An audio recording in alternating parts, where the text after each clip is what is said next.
Welcome. Good morning, students.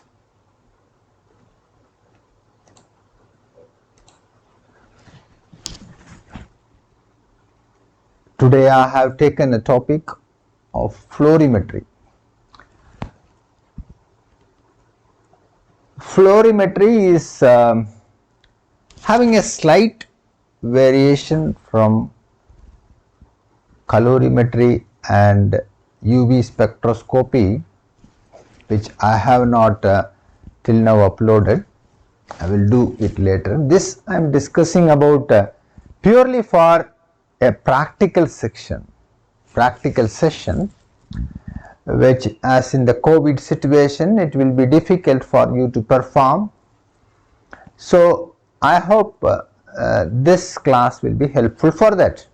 And also I have not gone much detail in the theory, because when you want to go for a practical session also, we should know something about the theoretical background about fluorimetry, and then it will be easy for you to perform your experiment. So I am just trying to give you some of the procedures, how to make the dilutions and how to take the readings and how to calculation also.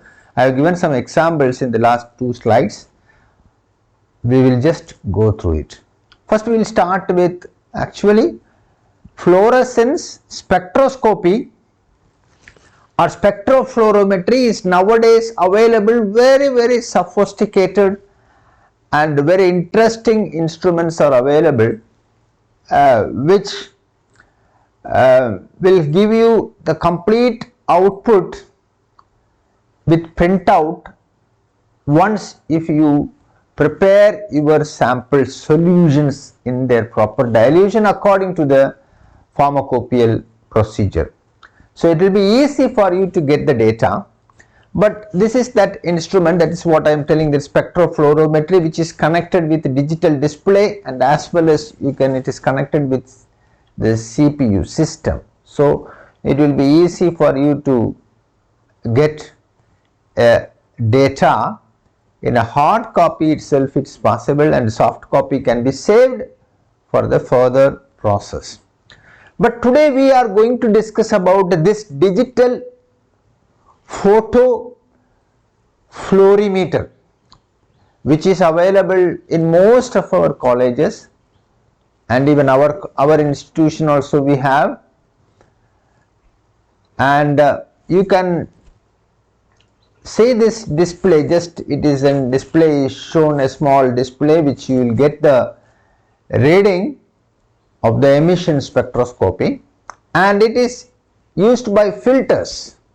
Actually, if you see the previous, which I have shown, that spectrofluorometry or fluorimeter, which contains monochromatics and even diffraction grating is present, and also it is a double beam spectrophotometer, fluorimeter.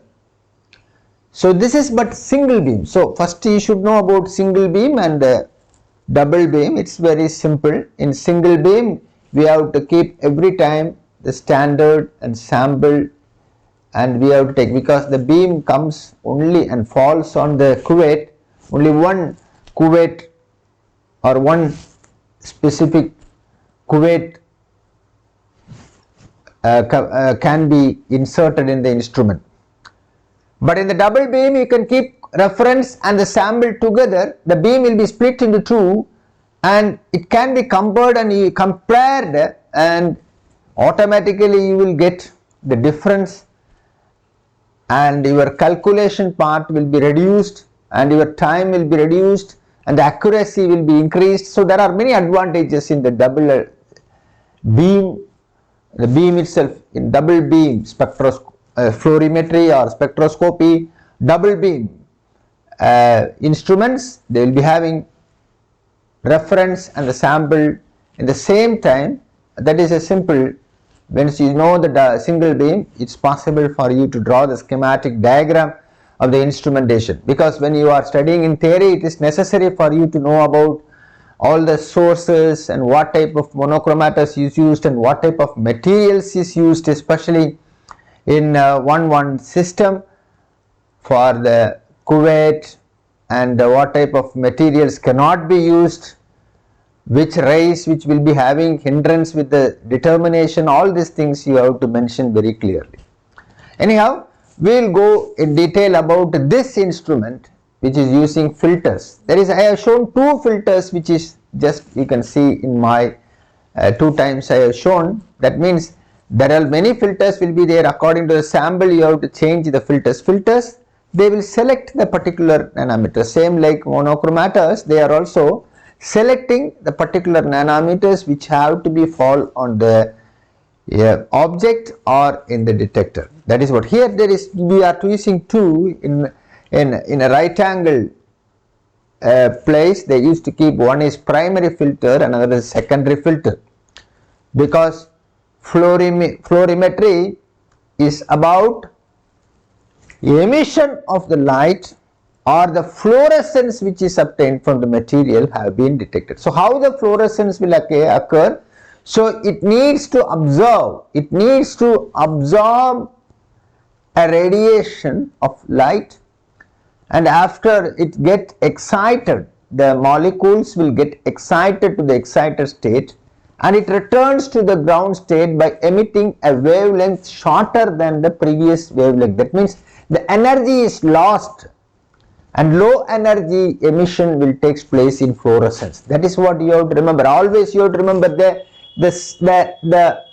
the molecule is getting excited by means of a light energy, that means usually in UV range of energy, and not all molecules, only the molecules containing fluorochrome,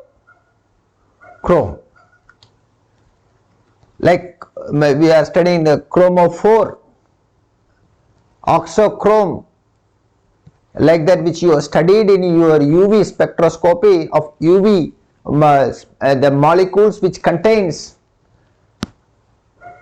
conjugate double bond system which can absorb the UV light. The same thing even it is applicable for fluorescence. Fluorochrome is necessary for any compound. So that absorbs light and it get excited, singlet stage only the excited state, the molecules will split in opposite direction, and it will come to the ground state after a loss of energy with a small delay, and which will emit a visible radiation, or it will emit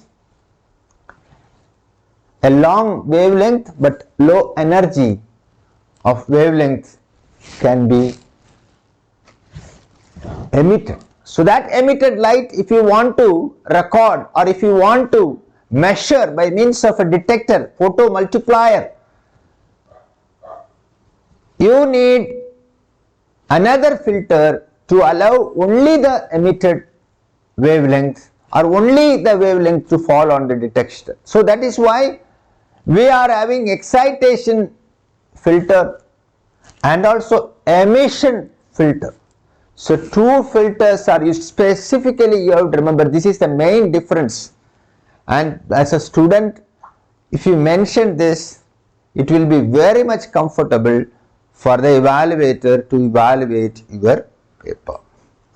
So now we are going to just a small introduction about the theory. I am not going in detail, but it's needed for you to go in detail some of the points which I am saying.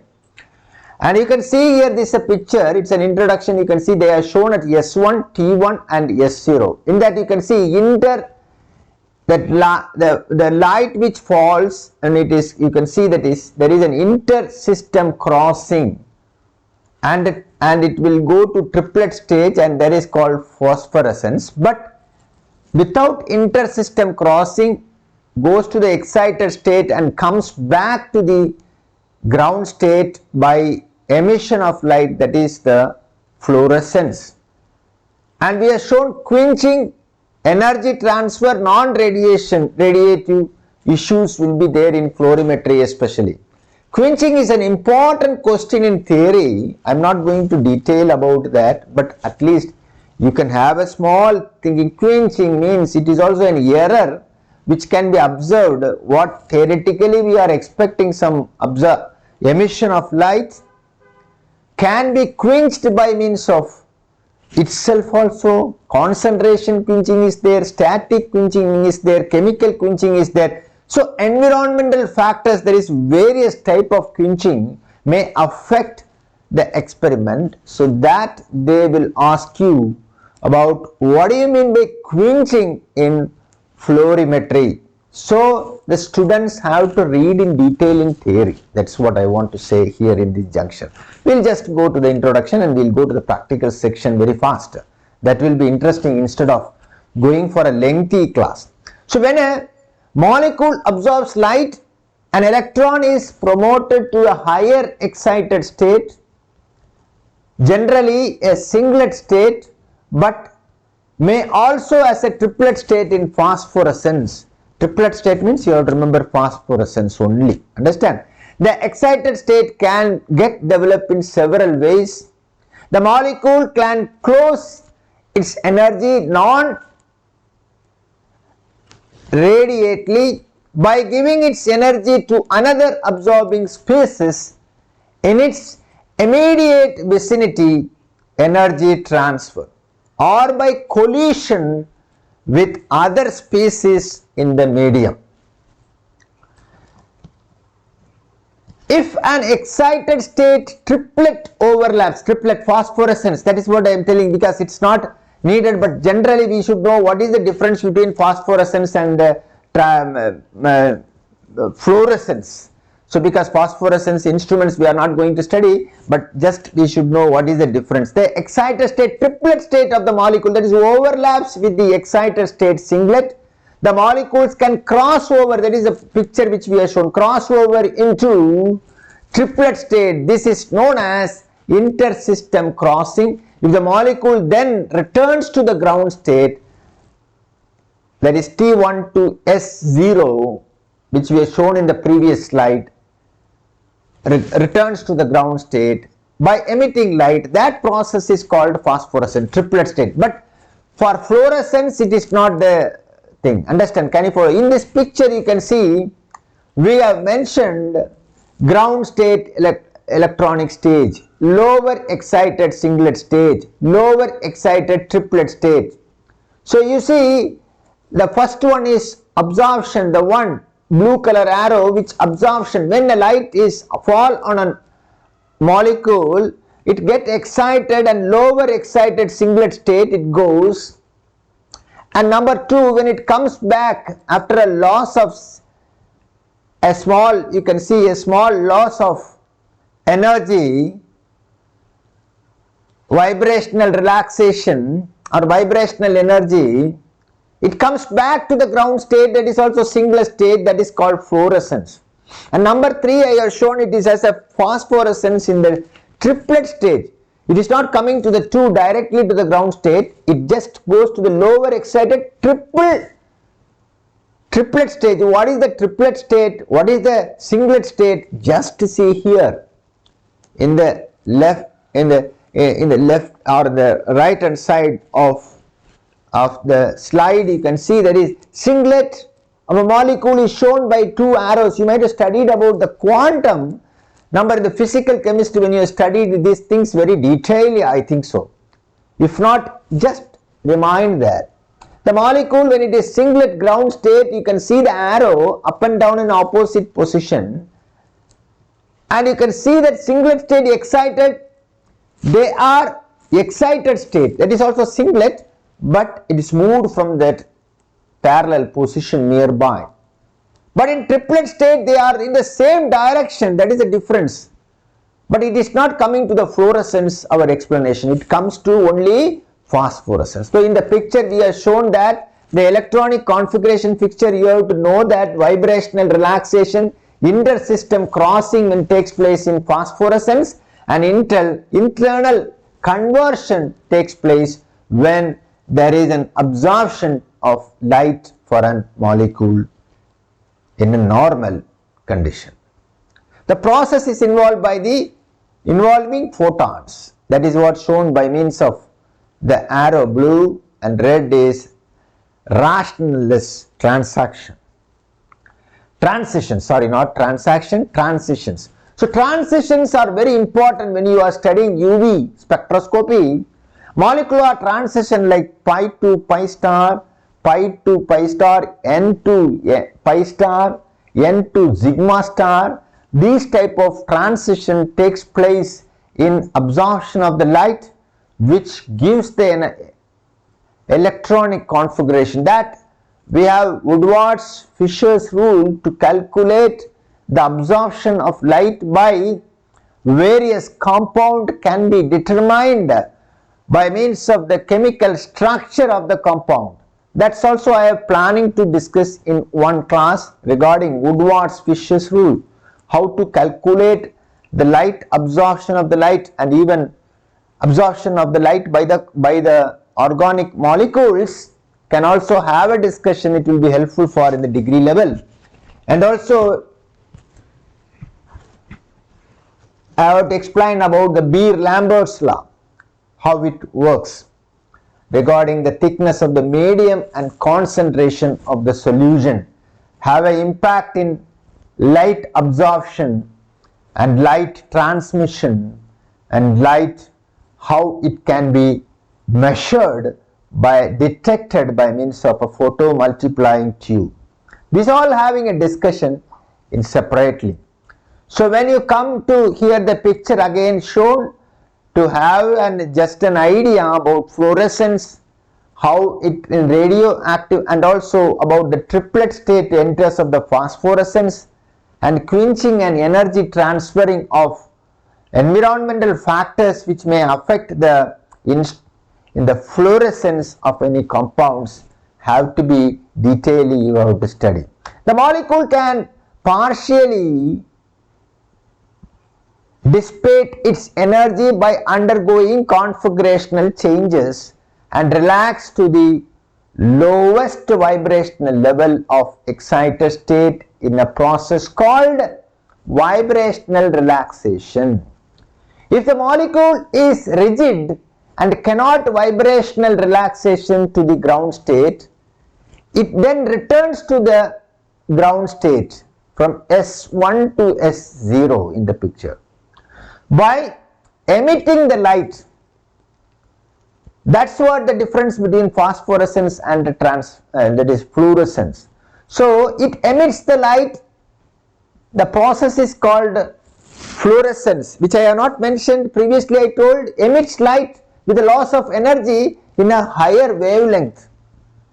So that's what you have to remember. When the wavelength is higher, the energy is less. If you see, the high energy wave can be seen in UV radiation because their nanometer, when you write, the wavelength will be shorter. Shorter the wavelength, more the energy, longer the wavelength, less energy. Like that you can remember in the light wave. You might have studied in the physics previously. So in terms of energy level, the emitted light is always of low energy, long wavelength. This is known as Stoke's shift. And you can see again I am showing many graphical pictures or the electronic pictures to remember about what is the relationship with the excited electronic singlet stage S1, ground state singlet S0, and there the fluorescence is shown, that is HV, that means the Planck's constant. We are just showing that the light emission can be seen back when it comes to the ground state. The vibrational energy levels are also have been shown in this picture. So the quantum yield Q of the fluorescent phenomena is given by Q is equal to number of photons of emitted of the Planck's constant, which is total number of photons emitted divided by number of photons absorbed. So the two factors which you have to remember here is in fluorimetry, there is the compound which you have kept in the fluorimeter, it absorbs a light in a wavelength, and after a delay it emits a wavelength of light in a different, that is what a student have to remember. And next thing you have to remember, it absorbs a stronger a short what we can say, a shorter wavelength with a stronger energy, and it emits a light which is lesser energy with longer wavelength. I think this you can remember very easily, so that you can specify that in a different manner. So in the solvent, the quantum yield of a particular fluorophore like chromo 4, oxochrome, this all you might have studied in the UV spectroscopy. Fluorophore, the structure of the molecule which have the capacity to absorb UV light or a radiation with a lower, shorter wavelength with high energy, and which can emit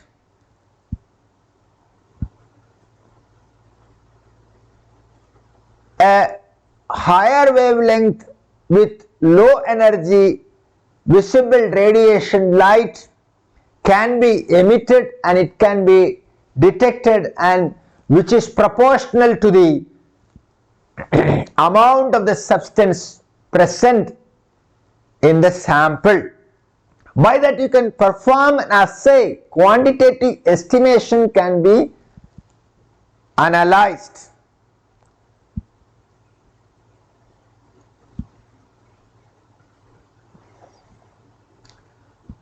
And every fluorophore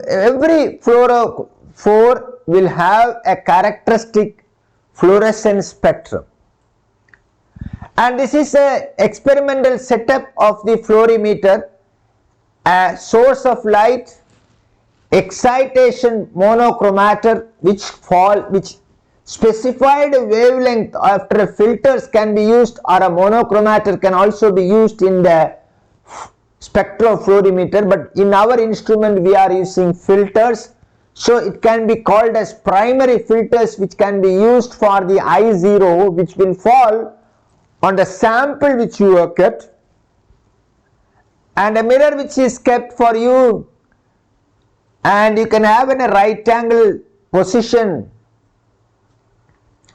You can have the excitation monochromator where the light passes through the excitation monochromator. That means the fluorescent solution which is kept, that is red color sample which I have shown there, to have an identification where that light absorbs a stronger radiation with a shorter wavelength and emits a longer wavelength with less energy. Emission can take place, which can be displayed, or this can pass through the monochromator for excitation monochromator which you have, that is secondary filter, and then a detector can be connected. So there is two parts, that is emission spectrum, excitation wavelength is kept constant, and fluorescent intensity measured as function of wavelength. That is spectrum emitted light is determined. So excitation spectrum, that is excitation spectrum which is excitated spectrum, which is the first one, that is the fluorescent intensity at the particular fixed wavelength is measured as a function of excitation wavelength. So you can see there is two types of monochromators, or two types of filters have to be used in fluorimeter, because compound which has the capacity characteristic of fluorescence, or the compounds contain fluorochrome, have the capacity to absorb a stronger radiation with shorter wavelength, get excited and returns to the ground state in the singlet form of the electronic configuration, which can emit a lesser wavelength or lesser energy with longer wavelength radiation. This you have to remember. Understand? So this is also a picture just to show you why we have kept these two filters in our instrument. Light source is very important, usually mercury, tungsten filament also they have used, but mercury is the best one because you need a wide range of constant light wavelength to be fall in the sample to the molecule to get excited or to the molecule to absorb, and then it has to lose its energy by means of vibrational electronic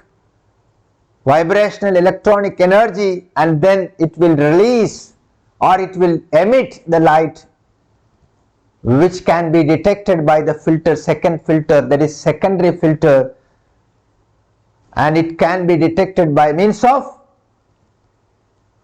a photomultiplier tube. An absorption of UV visible radiation causes transition. See, here also we are repeated what I told. Again I have repeated 3 slides just to have an idea about the theoretical knowledge. Absorption of UV visible radiation causes transition. Transition means pi to pi star transition, n to pi star transition, sigma to pi to sigma star transition, n to sigma star transition, like that bond, sigma bond, pi bond.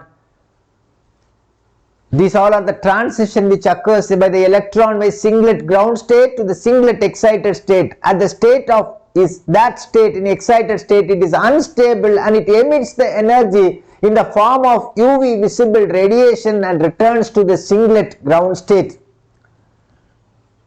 This picture we have already seen about the singlet and about the excited state singlet. What is the picture of quantum which we have mentioned for a molecule, and a triplet state, how it is both of them in the same direction, you are putting the arrow, which is you have to remember in phosphorescence. The study of measurement of these emission radiation when electron undergoes transition from singlet excited state to the singlet ground state. That principle is called fluorimetry. And when fluorescence occurs, a part of energy is lost due to a vibrational transition and remains energy in emitted of UV or visible radiation in longer wavelength of the incident light. So this point was repeatedly I am telling, please students, it will be very easy for you to remember. Just remember, make it simple. It's a very simple subject. So when you keep a sample which is having a fluorescent capacity, it is having a fluorescent quality, or it is having a fluorochrome, what will happen? When you are giving a light to fall on the object, it may be UV or visible radiation. They have given option also. There are compounds which can even visible radiation also absorb. So they will absorb the energy, visible or UV radiation. You can start from 100 to 800. Make to fall. What will happen? Fluorescence means immediately the molecule will get excited. We have seen many configurations, but simply you can remember excited. From the ground state, it will be getting excited. So what will happen when it is excited? There is also singlet state, but you can see it is split singlet state, excited singlet state, where there is a vibrational energy loss. That is what we are trying. Vibrational transition of the molecule, there is a loss of energy. So this light which is absorbed, there is a small loss of energy with a delay. And what happens? It is not stable there. The excited state, singlet state is not stable. That is what mentioned. Immediately it comes to the ground state. How it will come if it is having a fluorochrome? It emits the light, a little reduced energy, where the energy is lost by the vibrational.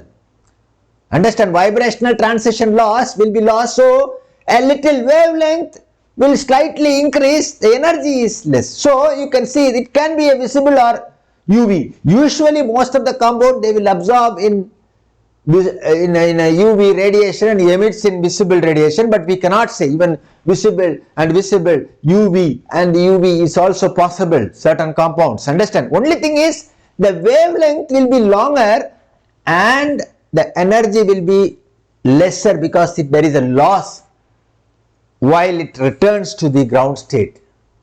That is what you have to remember. Just you can, very simple, all this slide have only this much. Understand? So this is because of energy emitted radiation is lesser than that of the incident absorbed radiation. What I said only, again repetition it is. Because a part of energy is lost due to vibrational collision process. You can write marvelous sentences by this just one understanding if you have. Hence the emission radiation is longer wavelength than the absorbed radiation because its energy is less. So energy is less means the wavelength, the nanometer wavelength measurement will be more.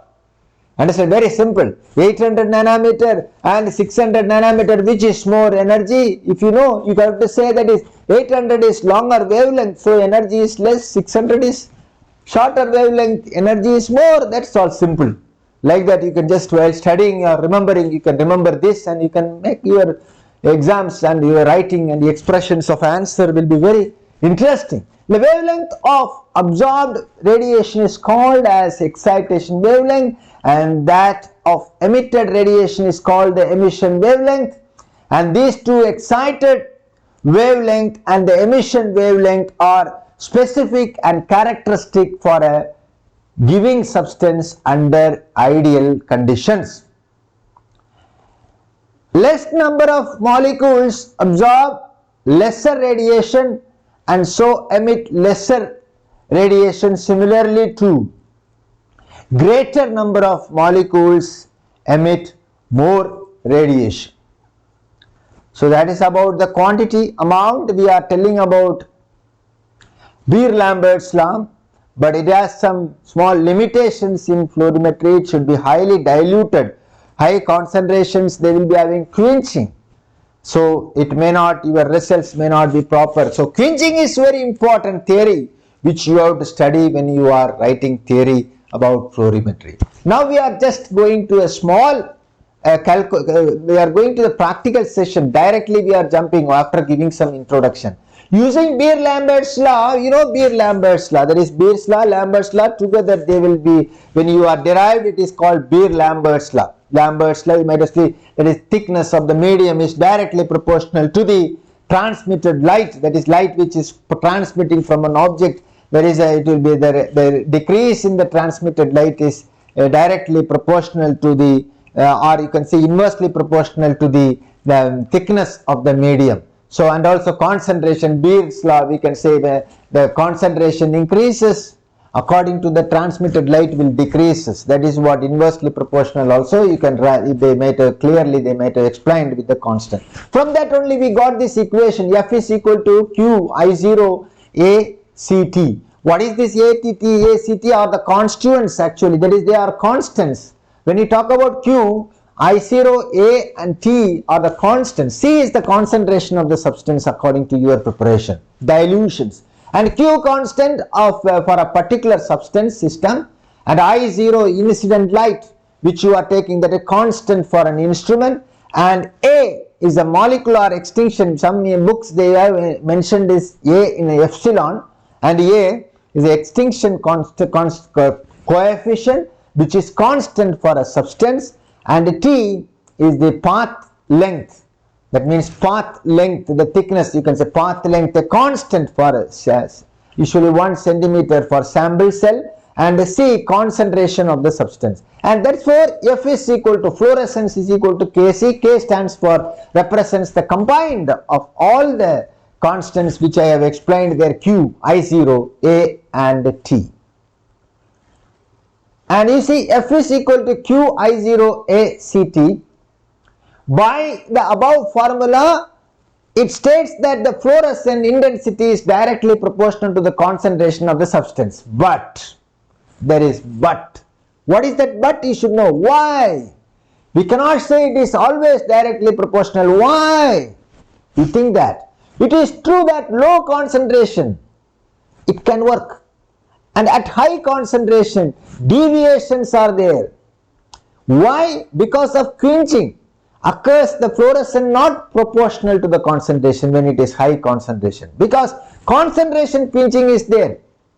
You can observe if the concentration is high, you cannot expect the fluorescence as theoretically what it has to give.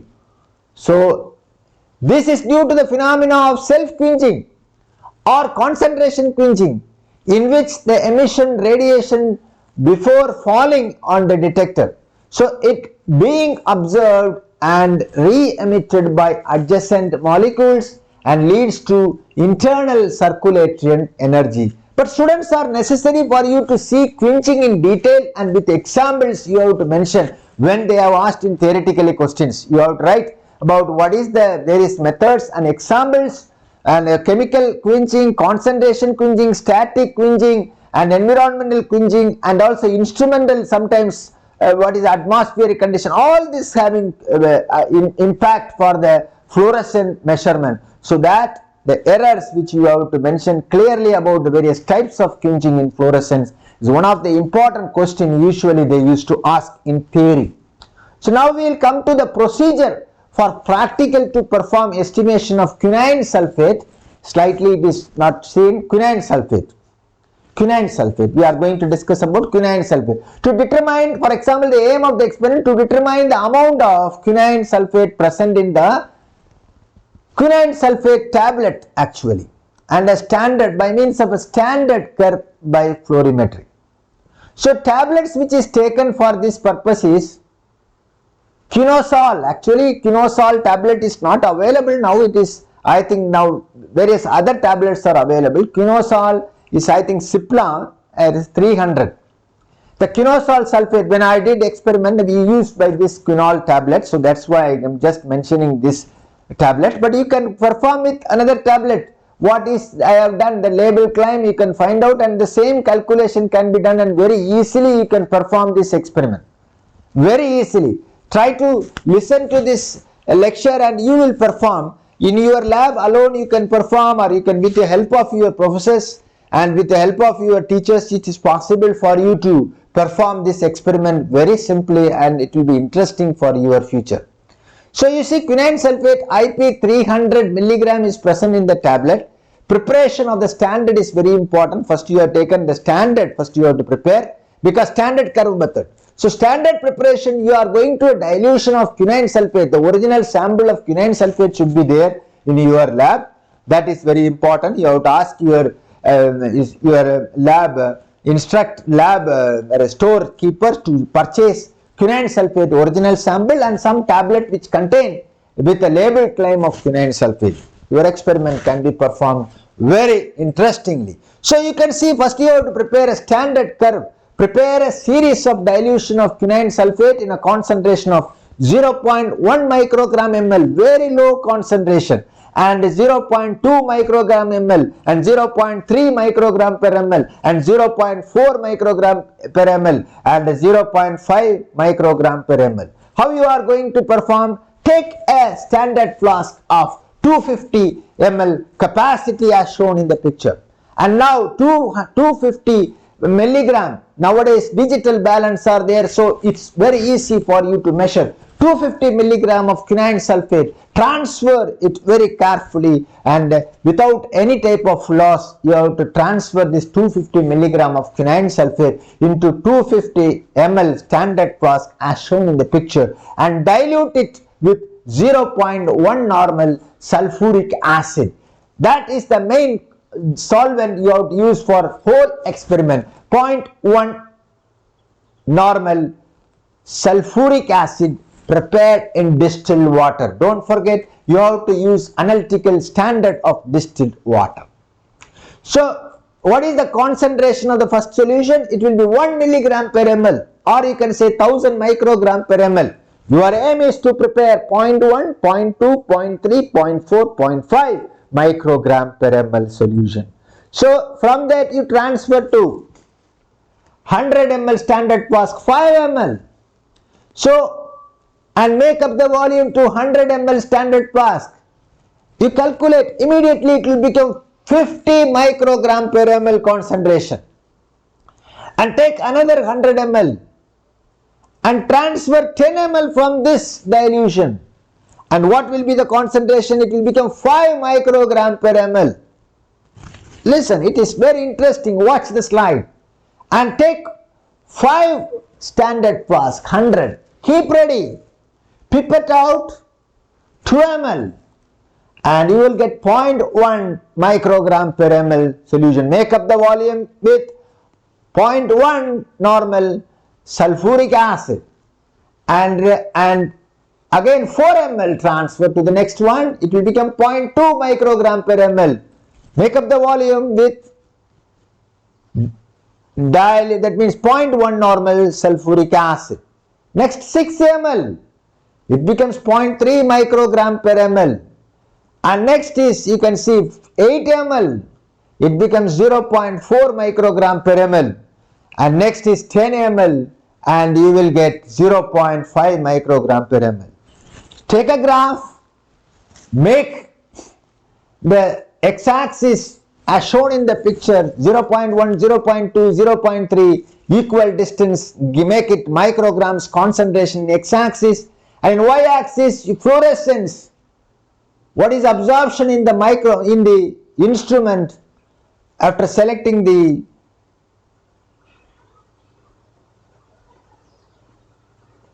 your filters, especially there is some filter numbers are necessary which have to be specifically mentioned for using this experiment. I hope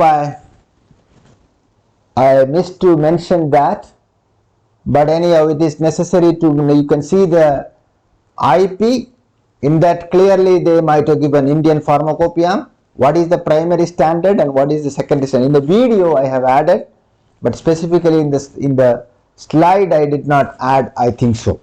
Anyhow, that is necessary to select this filter, and so that you have to get a graphical points and make a standard curve. And now how to prepare the sample and the dilution. Take the tablets as shown, 10 tablets. Find out its average weight. This is a simple example I have taken. We have taken 10 tablets and we found out 4.4812 grams is then 10 tablets weight. Average weight is divided by 10 and we got 0.44812 grams. And label claim, it says that 300 milligram and it is 0.3 grams is the label claim per tablet. So we have to what I have told, why I am showing this mortar and pestle, because you have to use mortar and pestle and crush it and weigh an average weight of tablets.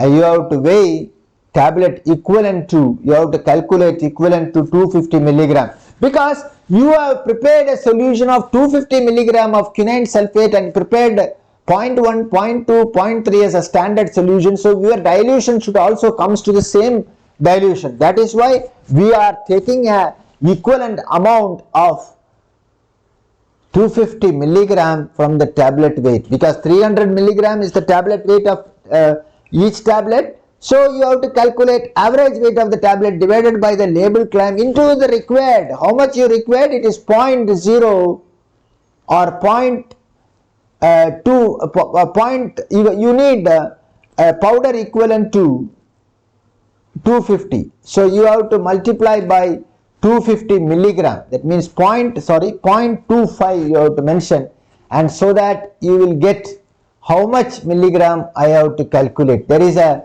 mistake in that. That means it should be into 0.25, not 0.025. It is 0.25 equal to 0.3734 grams you will get in the calculation.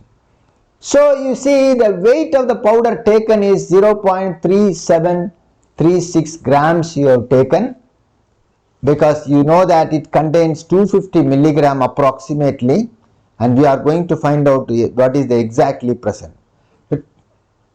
transfer to 100 ml standard flask, and you see pipette out 5 ml to another 100 ml standard flask, make up the volume with 0.1 normal sulfuric acid which is used for the standard preparation, and remove 10 ml to the next flask and dilute, and remove 6 ml to the next flask and dilute up to all are 100 ml standard flask. That is the final dilution for the sample preparation. Now take fluorescence will be measured as an unknown and your experiment is over. Now only the calculation. Understand, that is what very important. Filter selection is very important for this experiment. So we will just see this video. See here, the secondary primary filters are there, and that is the madam is showing about very clearly, and how the filters, you see this is the primary filters, monochromators you have to select, and these two filters, for every experiment there will be different numbers will be there, according to that you have to select. And then cuvette, it's a 1 centimeter cuvette, this is the cuvette for this. And your calibration, take a distilled water, 0 setting, keep very, watch clearly, you can operate your instrument, no problem, there is no support you needed. Keep the blank dial, that is distilled water.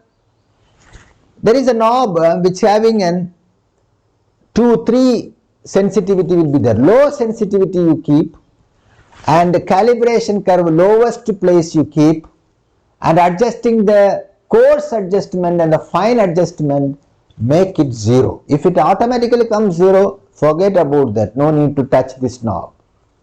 And then you just, after getting 0, calibration is not over, still the sensitivity is now in 0, 3 sensitivity you kept 0 fine and you made it 0 adjustment. Now remove this blank and fill with any one, maximum you can take that 0.3 or 0.4 microgram concentration of standard solution which you have prepared, and fill the cuvette and keep and read.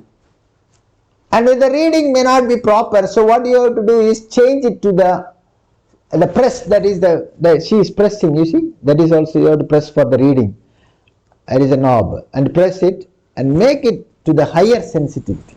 See, just change it to higher sensitivity. There are 4 knobs are there, you can keep 1 or 2, or the 1 is best, and see that after sensitivity change, again press the knob and find out the reading. Even for the blank also you have to do the same, pressing the knob there, and you will get the standard reference, or standard is 37, and still the calibration is not over. Now again you have to check, keep the blank again, close the lid, make it low sensitivity, and observe that whether it is coming to 0. Understand, whether it is coming to 0. And next you can see the standard and the concentrated solution, and keep it the high sensitivity, press the knob and take the reading. So that's what you have to remember, press the knob and take the reading. And now the calibration is over. Second time also you have checked. Now you go for all the other solutions which you have prepared, 0.1 microgram per ml which you prepared standard solution, keep and press the knob and find the reading, note it down in your graph and take it out. And next concentration, press the knob, note it down, see it is increasing, and take it out. And the next concentration, that means 3.3 microgram per ml, and take the reading and remove it. Always rinsing is very important. And next one, the concentration, 4.4 and press the knob and take the reading 53, and next rinse the solution, rinse it with this, and then again you keep and again press the knob 70, the maximum concentration. So like that, sometimes maximum may be 80 or something, sometimes one climatic condition and concentrations of the compounds, it will be vary. So this is the tablet which you prepared, average weight of tablet dilution, that is unknown sample, you are finding out, press, and you are getting the reading. So now this is the unknown sample, also you got the reading. So now you can go for extrapolating this one and finding out what is the concentration. Now we are going to the calculation part. How to calculate the amount of the quantitative estimation, determination, how we can find out. So now you see, this is the graph which you already prepared, and you know that there is an unknown reading which you got 59 or something. You are just extrapolating, getting the reading and finding out what is the concentration of this unknown sample which prepared from the tablet. It is 0.28 micrograms are present, that is what. And now we are coming to the calculation. The amount of quinine sulphate present in the average weight of the tablet is equal to, what is the reading which you got in grams, you have to write. It is got in microgram, you have to convert it into grams. That means you have to multiply it into 10 to the power of minus 6. Because you know microgram, 1000 microgram is equal to 1 milligram. 1000 milligram is equal to 1 gram. So that it is 1 million times lesser than a gram. Understand? So we have to multiply by 10 to the power of minus 6. That is why they are telling that weight of the reading in grams into 250 divided by weight of the tablet powder taken into 100 by 5. What is this 100 by 5? You have removed the first dilution. 250 grams you put in tablet weight in 250 ml, and you took 5 ml into 100 ml and 10 ml into 100 ml dilution, then 6 ml into 100 ml dilution. So dilution factor which you did, if you are taking 6 ml you have to put 6 ml, if you put for 3 ml you have to put 3 ml. But we did for tablet dilution, first we have taken tablet weight and made it into 250 ml, am I right? And then we have removed 5 ml from that and made into 100 ml, and then 10 ml from that and you made into 100 ml, then 6 ml is taken and made into 100 ml. So 250 divided by 0.373 grams into 100 by 5 into 100 by 10 into 100 by 6 into average weight of the tablet 0.448121, which we have done, so that we got that 280 milligram is present in the average weight of the tablet. The label claim is 300, and the analysis which we made is average weight of the tablet which we got in 10 numbers is